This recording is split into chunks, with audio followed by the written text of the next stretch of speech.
நீங்கள் பார்த்து கொண்டிருப்பது உங்கள் ஜாஷ்வா டிவி. சகல ஜனங்களுக்கும் நற்செய்தி.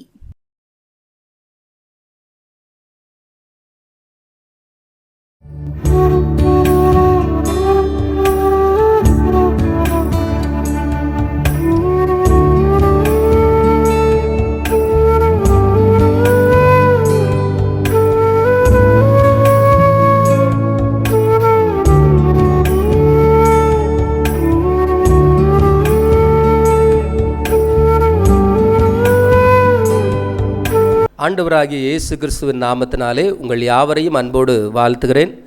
இந்த இயேசுவின் அரவணைக்கும் நேரம் இந்த நிகழ்ச்சிக்கு உங்களை அன்போடு வரவேற்கிறேன். பிரியமானவர்களே, தொடர்ந்து இந்த நிகழ்ச்சியை பாருங்கள், மற்றவர்களுக்கும் நீங்கள் அறிமுகப்படுத்துமாறு அன்போடு கேட்டுக்கொள்கிறோம். ஆகவே இந்த நாளிலும் கூட நாம் ஆண்டவருடைய வார்த்தைக்கு நேராக நாம் கடந்து செல்வோம். சங்கீதம் 138 சங்கீதம் 8 வசனம் சொல்கிறது, கர்த்தர் எனக்காக யாவையும் செய்து முடிப்பார். கர்த்தாவே, உமது கிருபை என்றும் உள்ளது, உமது கரத்தின் கிரியைகளை நெகிழ விடாதிருப்பீராக. பிரியமானவர்களே, கர்த்தர் எனக்காக யாவையும் செய்து முடிப்பார் என்று சங்கீதக்காரன் குறிப்பிடுகிறார். யோபு குறிப்பிடும் பொழுது எனக்கு குறித்ததை கர்த்தர் நிறைவேற்றுவார் என்று குறிப்பிடுகிறார். ஆகவே எனக்காக யாவையும் செய்து முடிப்பார் என்று வேதம் சொல்கிறது. நம்முடைய வாழ்க்கையில் நம்முடைய தேவனாகிய கர்த்தர் என்ன காரியங்கள் செய்ய வேண்டுமோ அதை எல்லாவற்றையும் செய்து முடிக்கிற ஒரு தேவனாக இருக்கிறார். ஆகவே சங்கீதக்காரனாகிய தாவீது குறிப்பிடும் பொழுது, கர்த்தர் நான் நம்புகிறது அவராலே வரும் என்று சொல்லுகிறார். ஆகவே பிரியமான தெய்வ பிள்ளைகளே, அப்போ நம்முடைய வாழ்க்கையில் பல தேவைகள் இருக்கிறது. பல காரியங்கள் ஆண்டவரிடத்தில் நாம் கேட்கிறோம். பல காரியங்கள் நாம் என்ன பண்ணுகிறோம், இந்த உலகத்தில் தேடுறோம். ஆனால் ஆண்டவரே நமக்கு உதவி செய்கிற தேவனாக இருக்கிறார் என்று வேதம் சொல்கிறது. அல்லேலூயா. ஆகவே நமக்காக யாவையும் செய்து முடிக்கிற ஒரு தேவனாக இருக்கிறார். எகிப்தின் அடிமைத்தனத்திலிருந்து மக்களை மீட்கும்படியாக கர்த்தர் மோசேயை தெரிந்து கொள்ளுகிறார். அல்லேலூயா. அந்த மோசேயை ஆண்டவர் தெரிந்து கொண்டு என்ன பண்ணுகிறார், பார்வோனிடத்தில் அனுப்புகிறதை பார்க்கிறோம். பாருங்க, மிக கொடிய ஒரு மனிதன், அந்த மனிதனிடத்தில் போய் நிற்கக்கூட முடியாது. அப்பேற்பட்ட ஒரு மனிதனிடத்தில் கர்த்தர் என்ன பண்ணுகிறார், இந்த மோசேயை அனுப்புகிறார். அந்த மோசேயும் என்ன பண்ணுகிறார், அவர் போய் ஆண்டவர் சொன்ன வார்த்தையின்படியே போய் சொல்லுகிறார். ஆனாலும் அவனுடைய இருதயம் கடினப்படுகிறது. ஒரு காலகட்டத்தில் அவன் இருதயம் கடினப்பட்டு கொண்டே இருந்தது. கடைசியாக ஆண்டவர் என்ன பண்ணுகிறார், அவனுடைய இருதயம் உடைக்கப்பட்டது. அவனுடைய மகன் என்ன பண்ணுகிறான், மரிக்கிறான். அதற்கு பின்பதாக தான் உன் ஜனங்களை நீ கூட்டி கொண்டு போ என்று சொல்லி அவன் என்ன பண்ணுகிறான், இஸ்ரவேல் மக்களை விடுவிக்கிறான். அன்றைக்கு விடுவிக்கும் பொழுது தேவனுடைய கரம் அவர்களை வழி நடத்தினது. அல்லேலூயா. அந்த எகிப்தின் ஜனங்கள், எகிப்தில் இஸ்ரவேலின் கூக்குரல், இஸ்ரவேலின் மக்களுடைய கூக்குரல் தேவ சமூகத்தில் எட்டினது என்று வேதம் சொல்கிறது. ஆண்டவருடைய சமூகத்தில் அவருடைய கூக்குரல் தேவ சமூகத்தில் எட்டினது. இன்றைக்கு கர்த்தருடைய பிள்ளைகளாகி நம்முடைய கூக்குரல் ஆண்டவரிடத்தில் நிச்சயமாய் எட்டும். ஆகவே நம்முடைய கண்ணீரை கர்த்தர் பார்க்கிற தேவனாக இருக்கிறார். 430 வருஷம் அடிமையாக இருந்த அதே எகிப்தின் ஜனங்களை கூக்குரலை ஆண்டவர் கேட்டு ஒரு தேவ மனிதனை அனுப்பினார். அதுபோல கர்த்தருடைய பிள்ளைகளாகிய நம்முடைய வாழ்க்கையில் நம்முடைய ஜெபங்களை ஆண்டவர் கேட்கிற தேவனாக இருக்கிறார். நீங்கள் எந்த சூழ்நிலையில் நீங்கள் தவித்து கொண்டிருந்தாலும், இன்னும் என் வாழ்க்கையில் விடுதலை இல்லை, இத்தனை வருஷம் நான் சபைக்கு போகிறேன், இத்தனை வருஷம் என்னுடைய வாழ்க்கையில் இந்த காரியங்கள் வியாதிகள் இருக்கிறது, இந்த வேதனையான காரியங்கள் இருக்கிறது என்று கலங்கி கொண்டிருக்கிறீர்களா? பிரியமானவர்களே, ஆண்டவர் அதிலிருந்து விடுவிக்க அவர் வல்லவராயிருக்கிறார். பாருங்க, அதே மக்களுடைய கூக்குரலை கேட்டு கர்த்தர் ஒரு தேவ மனிதனை எழுப்புகிறதை பார்க்கிறோம். அதே தேவ மனிதன் என்ன செய்கிறான், அவன் பார்வோனுடைய அரண்மனையில் வளர்ந்தவன். ஆனாலும் அந்த பார்வோனுடைய அரண்மனையில் இருப்பதை பார்க்கிலும் தேவனுடைய மனிதர்களோடு சேர்ந்து துன்பத்தை அனுபவிப்பதே நலம் என்று சொல்லி அவன் என்ன பண்ணுகிறான், அந்த காரியத்திலிருந்து மாறிக்கொள்ளுகிறான். அப்படி அவனுடைய வாழ்க்கையில் ஒரு மாற்றம் வந்த பின்பு கர்த்தர் அவனை என்ன பண்ணுகிறார்? எகிப்துக்கு அனுப்புகிறார். எகிப்துக்கு அனுப்பி அந்த மக்களை விடுவிக்கிறார். அப்போ பாருங்க, கர்த்தருடைய கரம் அந்த மக்களை வழிநடத்தி வருகிறது. அவங்க வளர்ந்த அந்த வனாந்தரத்தின் பாதையில் நடந்து வரும் பொழுது ஒரு பெரிய சிவந்த சமுத்திரம், அந்த சமுத்திரத்தின் நடுவில் கர்த்தர் வழியை ஏற்படுத்துகிறார். பாருங்க, இதெல்லாம் நினைச்சு பார்க்க முடிகிறதா? ஆனால் கர்த்தர் அன்றைக்கு கூக்குரலிட்ட அந்த கூக்குரலுடைய ஜனங்களுடைய சத்தத்தை கேட்டார், அழுகுரலை கேட்டார். ஓ, இந்த ஜனங்கள் என்னுடைய ஜனங்கள், இந்த மக்களுக்காக நான் இறங்க வேண்டும் என்று சொல்லி ஆண்டவர் என்ன பண்ணுகிறார்? இறங்குகிற தேவனாக இருக்கிறார். இன்றைக்கு இதை பார்த்து கொண்டிருக்கிற தேவ பிள்ளைகளே, அன்றைக்கு இஸ்ரவேல் மக்களுக்கு இறங்கின கர்த்தர் உங்கள் வாழ்க்கையிலும் இறங்க வல்லவராயிருக்கிறார். ஆகவே என்னுடைய ஜெபம் கேட்கப்படலை, என்னுடைய கண்ணீரை ஆண்டவர் பார்க்கலன்னு சொல்லி நீங்கள் நினைக்கவே நினைக்காதீங்க. அவர் உங்கள் உள்ளத்தை பார்க்கிறார். மனிதனோ முகத்தை பார்க்கிறான், கர்த்தரோ இருதயத்தை காண்கிறார் என்று வேதம் சொல்கிறது. ஆகவே அந்நாள் கூட என்ன பண்ணுகிறாங்க?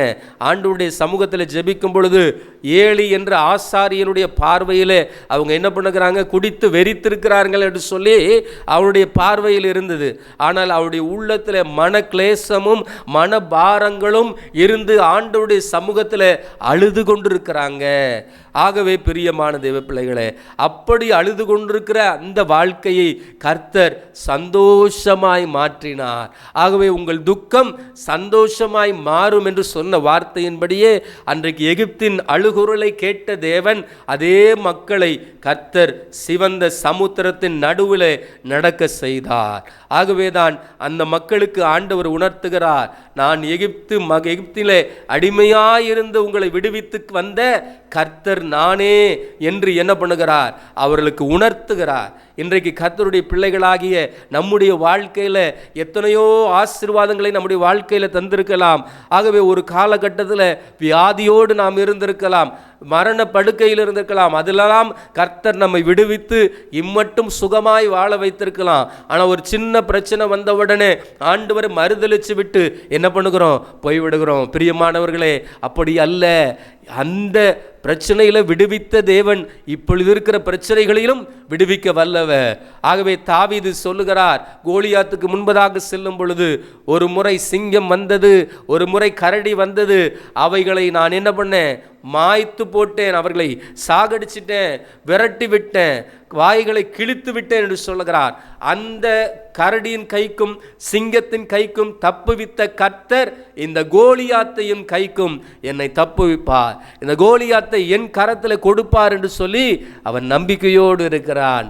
பிரியமான தேவ பிள்ளைகளே, இன்றைக்கு நம்முடைய வாழ்க்கையில் நாம் என்ன பண்ணக்கூடாது? சோர்ந்து போகாதீங்க. நம்முடைய கர்த்தர் நம்முடைய ஜெபங்களை கேட்கிற தேவனாக இருக்கிறார். நம்மை இன்னும் நம்முடைய இருதயத்தை காண்கிற தேவனாக இருக்கிறார். ஆகவே உங்களுடைய வியாதிகளில் நீங்கள் ஆண்டவரை நோக்கி பாருங்க. ஆண்டவர் உங்களை விடுவிக்கிற ஒரு தேவனாக இருக்கிறார். ஆகவே எனக்காக யாவையும் செய்து முடிப்பார் என்று சங்கீதக்காரன் குறிப்பிடுகிறார்.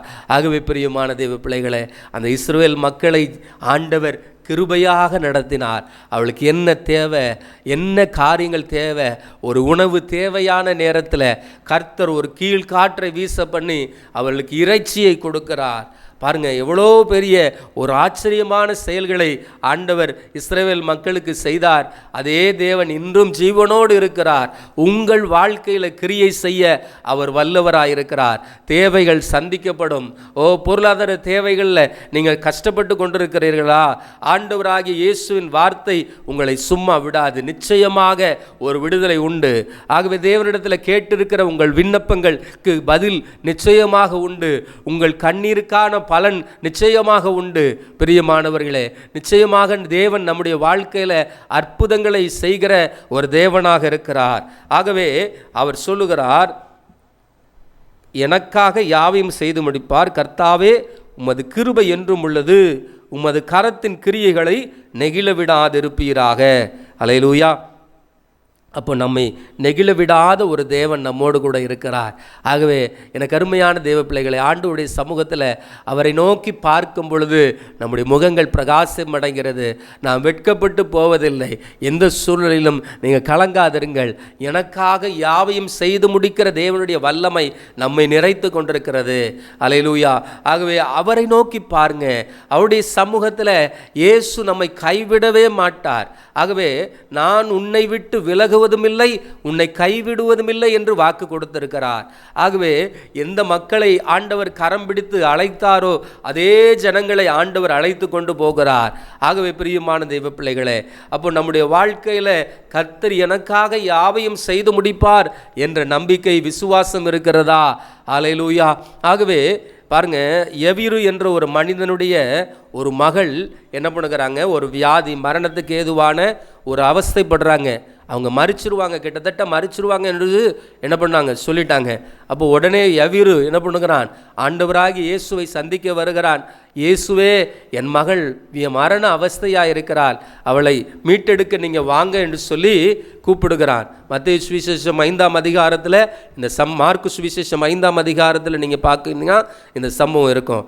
அப்போது ஆண்டவரிடத்தில் எவிரு என்ன பண்ணுகிறான், கேட்குறான், ஏசப்பா நீங்கள் என் மகளை சுகமாக்கணும். இந்த எவிரு என்பவன் ஜெபாலய தலைவன். அப்போது ஆண்டவர் அவனை என்ன பண்ணுகிறார், நீ கவலைப்படாதப்பா, நான் உன் கூட இருக்கிறேன், நிச்சயமாக நான் வரேன், உன் மகள் மரித்து போக மாட்டா, அவளை என்ன பண்ணலாம், சுகமாக்கிடலாம் அப்படின்னு சொல்லி என்ன பண்ணுகிறார், ஆண்டவர் அவனை தட்டி கொடுத்துக்கிட்டே இருக்கிறார். அப்போ பாருங்கள் பிரியமான தேவ பிள்ளைகளே, இன்னும் கொஞ்ச நேரத்தில் ஒரு செய்தி வருகிறது, உன் மகள் என்ன பண்ணா, மரித்து விட்டாள். அல்லேலூயா. பிரியமானவர்களே, அப்போ பாருங்கள் எவ்வளோ ஒரு துக்கமான ஒரு காரியமாக இருக்கும். அவருடைய போதகரை நீங்கள் வருத்தப்படுத்த வேண்டாம் அப்படின்னு சொல்லி என்ன பண்ணுகிறாங்க, சொல்கிறாங்க. உடனே என்ன பண்ணுகிறாங்க, இந்த ஜெப ஆலய தலைவனுடைய வீட்டில்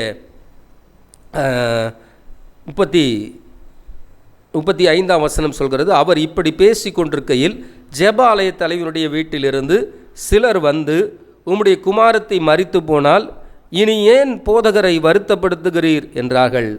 அவர்கள் சொன்ன வார்த்தையை இயேசு கேட்டவுடனே ஜெப ஆலய தலைவனை நோக்கி, பயப்படாதே, விசுவாசம் உள்ளவனாய் இரு. அல்லேலூயா.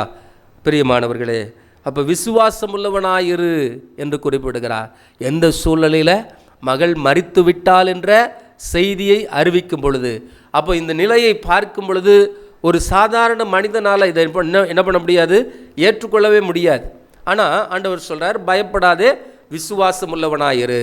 அப்போ விசுவாசம் இருக்கும் பொழுது நாம் என்ன பண்ணுகிறோம், மரணத்தையும் ஜெயிக்க முடியும் என்று வேதத்தில் ஆண்டவர் சொல்கிறார். அப்போ இப்படி என்ன பண்ணுகிறாங்க, அப்படி பேசிக்கிட்டே என்ன பண்ணுகிறார், ஆண்டவர் எவருவை தட்டி கொடுத்து கொண்டே இருக்கிறார். நீ பயப்படாதப்பா, நீ விசுவாசம் உள்ளவனாயிரு, நீ நம்பிக்கையாயிரு, கடவுள் உன்னோடு கூட இருக்கிறார். ஆகவே உன் மகளை என்ன பண்ணிடலாம், உயிரோடு எழுப்பிடலாம்.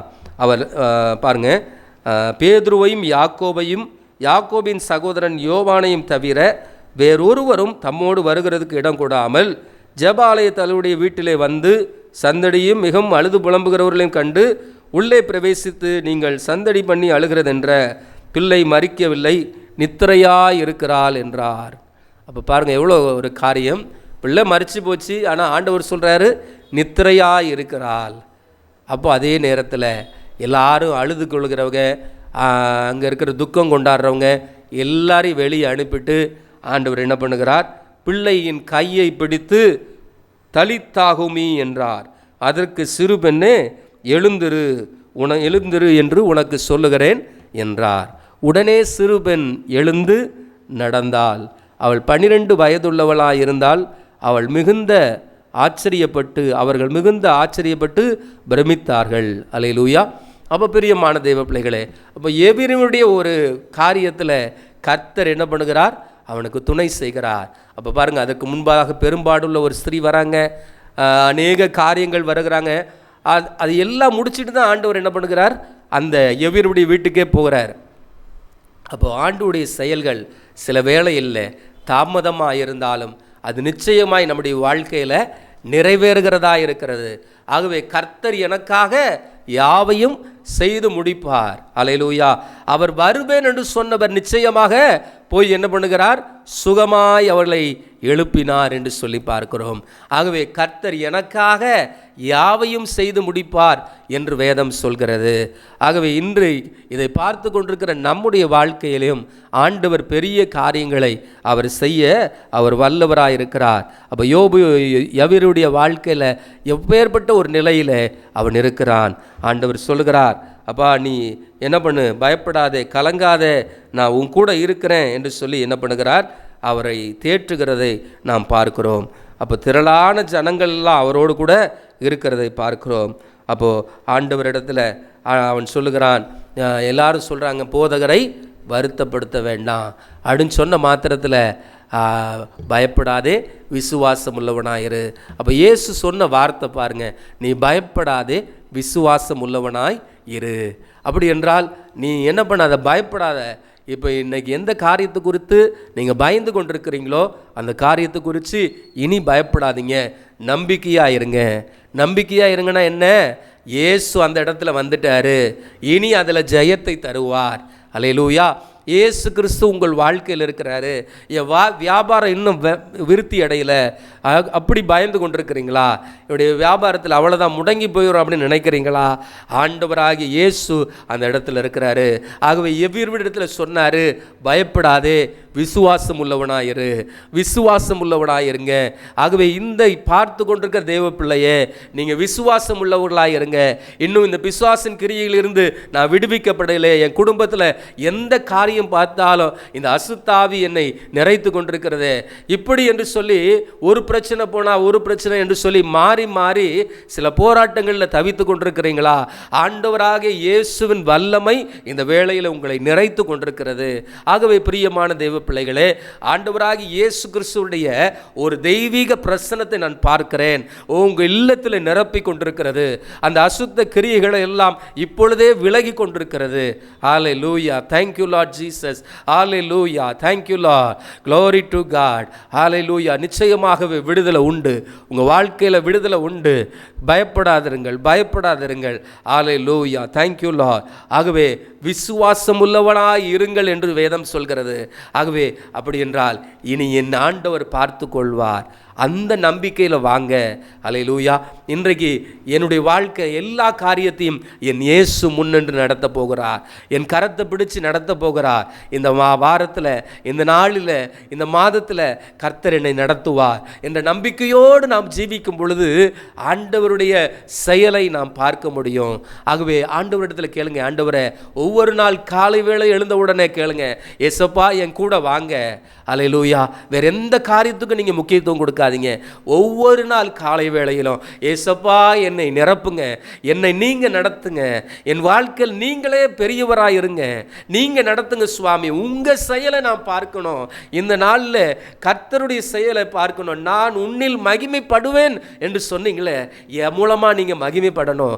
ஒவ்வொரு நாளும் கேளுங்க. அல்லேலூயா. நீங்கள் அப்படி கேட்க கேட்க கேட்க எந்தெந்த சத்துரு உங்களுக்கு விரோதமாக எழும்பினானோ அதெல்லாம் உங்களை விட்டு விலகுகிறதை நீங்கள் பார்ப்பீங்க. ஏனென்றால் இயேசு உங்களோடு வரும் பொழுது எல்லா காரியங்களும் கர்த்தர் மாற்றுகிற தேவனாக இருக்கிறார். ஆகவே அவருக்கு நாம் முக்கியத்துவம் கொடுக்கும் பொழுது என் குடும்பத்தில் நீங்கள் வாங்க ஏசப்பா, என் பிள்ளைங்க வாழ்க்கையில் நீங்கள் அசைவாடணும், என் குடும்பத்தில் எங்களுடைய வாழ்க்கையில் எல்லா சூழ்நிலையிலும் நீங்கள் வரணும்னு சொல்லி நீங்கள் ஜெபம் பண்ணும் பொழுது கர்த்தர் உங்கள் வாழ்க்கையில் நிறைந்திருப்பார். அல்லேலூயா. கர்த்தர் எனக்காக யாவையும் செய்து முடிப்பார். ஆகவே கர்த்தர் உங்களுக்காகவே செய்ய அவர் ஆயத்தமாக இருக்கிறார். நீங்கள் ஆயத்தமாக இருக்கிறீங்களா? அவர் என்னோடு கூட இருக்கணும், அவரோடு கூட நான் உறவாடணும், அவருடைய வார்த்தை கேட்கணும், அப்படி நீங்கள் ஆயத்தமாக இருக்கிறீங்களா? ஆண்டவர் உங்களோடு கூட இருக்கிறார். ஜெபிக்கலாமா? அன்பின் பரலோக பிதாவே, இந்த நல்ல வேளைக்காக உம்மை நன்றியோடு உம்மை துதிக்கிறேன், உம்மை ஸ்தோத்தரிக்கிறேன் அப்பா. ஆண்டவரே, நீர் பாராட்டின இரக்கங்களுக்காக, கிருபைகளுக்காக உமக்கு ஸ்தோத்திரம். ஆண்டவரே, இந்த நிகழ்ச்சியை பார்த்து கொண்டிருக்கிற தேவ பிள்ளைகள் ஒவ்வொருவரையும் இந்த கரத்தில் தருகிறோம் அப்பா. ஆண்டவரே, ஒவ்வொருவரையும் நீர் ஆசீர்வதிங்க. ஒவ்வொருடைய வாழ்க்கையிலையும் ஆண்டவரை நீர் பெரிய காரியங்களை செய்து உங்கள் நாமத்தை உயர்த்தும்படியாக ஜெபிக்கிறோம் அப்பா. பயப்படாதே, விசுவாசம் உள்ளவனாயிரு என்று சொல்லியிருக்கிறீரப்பா. ஆண்டவரே, நம்முடைய பிள்ளைகள் எந்தெந்த காரியத்தில் பயந்து பயந்து கொண்டு கலங்கி கொண்டிருக்கிறார்களோ அந்த காரியத்தில் இந்த வேளையில் இயேசுவின் நாமத்தினால ஒரு விடுதலை உண்டாகட்டும் அப்பா. சில வியாதியின் கிரியைகள், சில பலகீனங்கள், சத்ருவினால் வந்த பலகீனங்கள், சில கிரியைகளினால் சாபத்தினால் வந்த வியாதிகளை நான் பார்க்கிறேன். ஹல்லேலூயா. இந்த வேளையில் கர்த்தருடைய வல்லமை அப்படிப்பட்டவர்கள் மேலே இறங்குவதாக. ஓ, அந்த வியாதியின் கிரியைகள் முற்றிலுமாக நீங்கி போவதாக. ஹல்லேலூயா. கர்த்தருடைய வல்லமை, இயேசுவின் ரத்தம் இப்பொழுதே தெளிக்கப்படுவதாக. உங்கள் பிள்ளைகள் வாழ்க்கையில் ஒரு விடுதலை உண்டாகட்டும் என்று சொல்லி ஜெபிக்கிறேன். ஒரு விடுதலை உண்டாகட்டும் அப்பா, ஒரு விடுதலை உண்டாகட்டும் அப்பா. பயத்தை உண்டு பண்ணுகிற கிரியைகள் இயேசுவின் நாமத்தினால விலகி போகட்டும் என்று சொல்லி ஜெபிக்கிறேன் அப்பா. ஹல்லேலூயா. எல்லா தேவைகள் சந்திக்கப்படட்டும். கிருபையாக நடத்துங்கப்பா. ஆண்டவரே, என்னென்ன தேவைக்காக ஜெபித்து கொண்டிருக்கிறார்களோ அந்த தேவைகள் எல்லாம் சந்திக்கப்படட்டும் அப்பா. குழந்தைக்காக காத்திருக்கிற பிள்ளைகளுக்கு கர்த்தர் குழந்தை பாக்கியத்தை கர்த்தர் கொடுங்க ஆண்டவரே. ஏற்ற நேரத்தில் உடைய பிள்ளைகள் வாழ்க்கையில் ஒரு புதிய வழிகள் திறக்கப்படட்டும் அப்பா. புதிய துவக்கம் உண்டாகட்டும் அப்பா. கிறிஸ்துவுக்குள்ளாக ஒரு புதிய வழி திறக்கப்படட்டும் ஆண்டவரே. ஹல்லேலூயா. உங்க நாமம் மகிமைப்படட்டும். தொடர்ந்து வழி நடத்துங்க ஐயா. ஆண்டவரே, இதை பார்த்து கொண்டிருக்கிற தேவ பிள்ளைகள் ஒவ்வொருவரையும் ஆசீர்வதிங்க. இயேசு கிறிஸ்துவின் நாமத்தில் ஜெபிக்கிறோம் நல்ல பிதாவே.